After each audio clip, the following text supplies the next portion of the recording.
In this video, I'd like to share some noteworthy examples from the recent Patreon creator census. This census was taken in 2022, and approximately 13,000 of the 250,000 plus active creators on Patreon participated in it. It's important to note that this data doesn't show patron-related metrics, nor does it always indicate what practices have been successful financially or otherwise.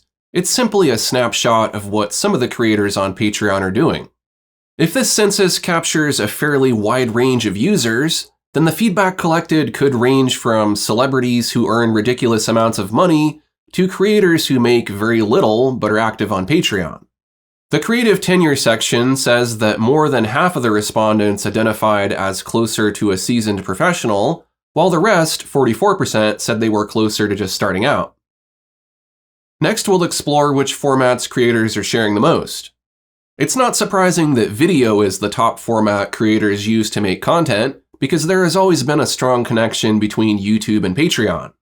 Although you cannot infer that these metrics match what patrons are consuming, it does at least imply that there is an audience for more than just video, and maybe some of the less labor-intensive written or audio-based stuff you could offer might actually resonate with your audience. Visual art is not far behind those formats. I don't think this necessarily implies that there aren't many visual artists on Patreon, because many creators, like myself, fall into several of these categories. For instance, I make videos about art, but I also post artwork on its own. In regards to membership acquisition sources, you can see that quite a lot of creators' initial traffic comes from YouTube, at least for those working primarily with video.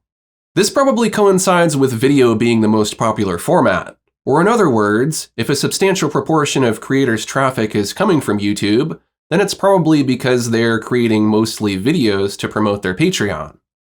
For the other media formats, it seems like YouTube is not as effective at generating an audience. And that makes sense because it's harder to post written content, visual art, and other types of non-video content on YouTube. These low numbers seem to imply to me that these traffic sources are just not very good for promoting creative content in general. Many of them now expect you to pay to boost posts, and many are falling out of fashion to make way for newer apps. I can confirm that many of these traffic sources have been ineffective for me as well. I stopped using Facebook and Twitter years ago for a multitude of reasons, but one was that I spent a lot of time promoting myself on those platforms with basically no return on my investment. It's good to know that YouTube is still driving a lot of traffic to Patreon, as it should be since Patreon has roots on YouTube. One thing that stands out is that visual artists are acquiring a decent amount of members from DeviantArt. Maybe I need to dust off my old account. In the creative income section, it's fascinating to see all the different ways that people make money as creators. A lot of creators make half of their creative income from Patreon. I'm more in the range of 25% or so if we're including my earnings from other membership platforms.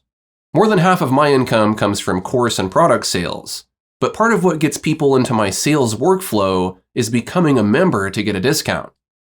When we look at the benefits delivered to patrons, you can see that most people are offering nothing, then something vague, then more personal, valuable, or tangible benefits at the bottom. Again, this is not data about what patrons are consuming, but what is being offered by creators. I bet if this chart were from the patron's perspective, it would be inverted. So if you're struggling to get patrons, try offering more substance. But beware the offerings on the very bottom, because speaking from experience, those can be very time-consuming, difficult to consistently deliver, and might possibly have a cost associated with them. I think the middle range of offerings are a good balance of creator effort versus benefit to patrons. When it comes to promoting your Patreon, it looks like most creators are doing it at least once per month. While Patreon found that promotion frequency is tied to earnings, it's also important to note that what works for one creator might not work for you. It could be that by advertising daily, you don't have enough time to create content, and it's the content that people are joining for. Patreon has summarized the data, and it says that creators who promote daily earn 75% more.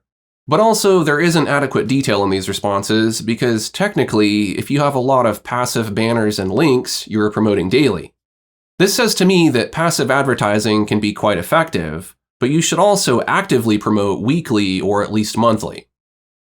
The data that stood out to me the most in this census was perhaps some of the most controversial. When asked if crypto payments would be a desirable feature, a lot of creators across the spectrum said, please don't. This sharply contrasts with the level of opposition to the other proposed features. I believe there is some manufactured hysteria around cryptocurrency that has permeated various creative spaces. Creators are afraid to speak positively about crypto because there are misinformation campaigns targeting this topic of conversation. You are opening yourself up to bots, trolls, and disrespectful comments, regardless of where you stand. Who is funding these campaigns? Probably the people who don't want their power and money taken away. Cryptocurrency is not going to solve all of the problems of the world, nor is it going to destroy it. I think the outcome is somewhere in the middle, and a huge step away from the current system that mostly benefits billionaires. This opposition to crypto from content creators really bothers me because, first, the harms of cryptocurrency are often exaggerated, and its benefits not well understood by the average person. And second, content creators stand among those who will benefit the most from crypto. AI can generate images, and there are numerous ways people can steal your work. Anything you put online can be exploited by someone else, so the ability to verifiably prove the authenticity of your work is essential. As a digital artist, I want to sell original paintings just like traditional artists sell their physical work. Crypto lets me do that with a certificate of authenticity tied to that image that proves I created it and someone else bought it. But the census question was only asking about receiving crypto as a form of payment from patrons. Curiously, 68% of visual artists were opposed to receiving crypto payments, which really stands out to me.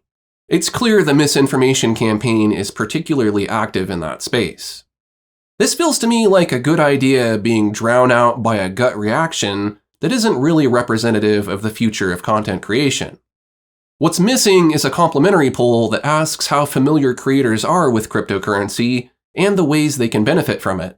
An impossible task because you really have to use crypto to exchange value to really understand it on a practical level. You can't weigh risks to benefits if you don't really understand the benefits. It's like saying, hey man, let's turn those gold nuggets into paper money, which doesn't actually have any value but represents value, man. I can see how people who have never used paper money might be a little turned off by that, probably enough to vote against it. Or, hey man, let's turn that paper money into digital money that you can access with this really cool plastic card. Again, when you look at it superficially, that sounds pretty bad. But it actually is because the government manipulates the value of your paper money, and banks control your ability to access it. And history has shown that our current system of money is more worthless and insecure than it would be if we were responsibly holding cryptocurrency instead. We're literally going through this right now with a pandemic, the threat of nuclear war, financial collapse. I have to think for a second because there are so many supply chain issues. If we were more open-minded to crypto right now instead of reliant on the current and obviously broken financial system, that would at least alleviate some of the problems society is currently facing. Crypto levels the playing field a bit, so that one person, government, or corporation cannot own everything. That's not to mention it further erodes the barriers to entry for creators who in the future will be able to directly exchange their creative value for currency without dozens of entities in the middle taking a cut or dictating how that creator should do business. Are we using gold nuggets to exchange value? No, we're barely even using coins, let alone paper money. I think these creators are really behind the curve in that regard. It's like, please only accept digital payments through credit or debit cards because we don't understand crypto and therefore we don't like it.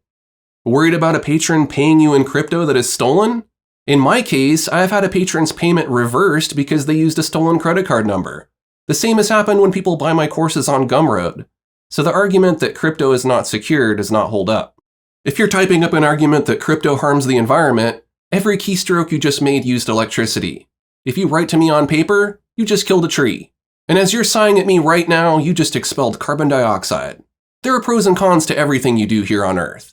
If anything, crypto has the potential to remove a lot of the energy waste by eliminating third parties who create barriers for exchanging value across the planet. I've never heard people so concerned about the environment. Where were all these people before crypto? Again, this is infighting that just does the job for the people at the top who want us all to fight over their scraps. The benefits of cryptocurrency for the creator economy are numerous and outweigh the short-term risks that can be overcome. Patreon and the creator economy are still relatively new. Not that long ago, I was struggling to get by. I could have been doing that all my life. I didn't want to give up my creative vision. I am meant to be an artist. And when Patreon came along, it changed the world. It also changed my own perception of what I could do with my life. When I created my Patreon account, I became a content creator, a person who makes a living creating something for people who appreciate it enough to exchange currency for value. There is no barrier to entry other than the desire to create. I don't have to know someone famous or important to get in. I don't have to pay an agency, manager, or publishing company to get exposure.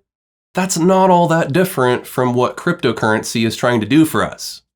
This is our opportunity to work together to take content creation as a form of value to the next level, but instead, we're doing the dirty work of the establishment and attacking a technology that few people have had an opportunity to appreciate, let alone understand.